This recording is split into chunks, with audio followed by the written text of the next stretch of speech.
हम में ऐसा कोई नहीं होगा जिसने वृक्षों को ना देखा, वृक्षों पे इन पक्षियों को ना देखा, इनके घोंसलों को ना देखा, इन पक्षियों को अपने छोटे छोटे बच्चों को भोजन कराते ना देखा।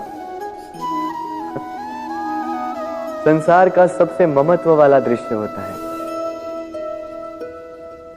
चिड़िया दूर से अपने चोंच में दाना भरकर लाती, स्वयं भोजन करने में असक्षम संतान की चोंच में डालती, स्वयं भूखी रहकर निस्वार्थ निश्चलता से। और जब संतान के पंख निकल आते हैं, वो उसे उड़ना सिखाती और उसके पश्चात उसे स्वतंत्र कर देती है अपना जीवन जीने के लिए, इस आकाश में उड़ान भरने के लिए। और हम मनुष्य क्या करते हैं? जिस संतान को हम पंछी की भांति पालते हैं, उसके पंख निकलते ही हम उसे बांध देते हैं, ये सोच के कि कहीं वो दूर उड़कर न चली जाए। ऐसा नहीं कि इस स्थिति में माता पिता को संतान से प्रेम नहीं है, अवश्य, किंतु इसमें प्रेम पर मोह भारी पड़ जाता है, जो स्वयं अपने और संतान के भविष्य के बीच में बाधा बन जाता है। हम ये भूल जाते हैं कि हम केवल जन्मदाता है, भाग्य विधाता नहीं।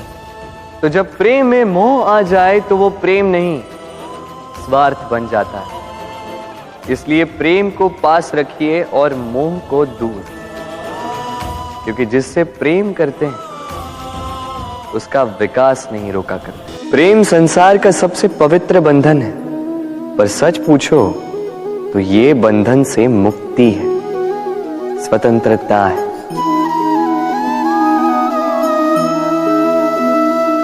नहीं समझे? समझाता हूं।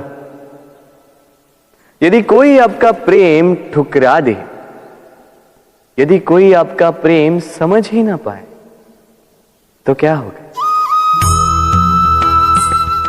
कुछ उदास हो जाएंगे, कुछ छल करके प्रेम पाना चाहेंगे, तो कुछ बलपूर्वक प्रेम पर अधिकार करना चाहेंगे।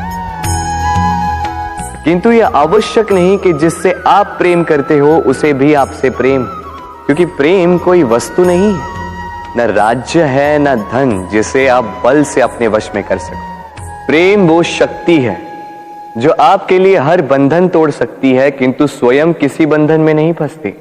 तो जिससे भी आप प्रेम करते हो उसे स्वतंत्र छोड़ दीजिए, क्योंकि स्वतंत्रता ही वो भाव है जो जीव को सबसे अधिक प्रिय है। प्रेम सच्चा होगा तो उसे अवश्य समझ में आए। तब तक के लिए निस्वार्थ भाव से प्रेम कीजिए, स्वार्थ हट जाएगा तो प्रेम आ ही जाएगा और मन प्रसन्न होकर बोलेगा, राधे राधे।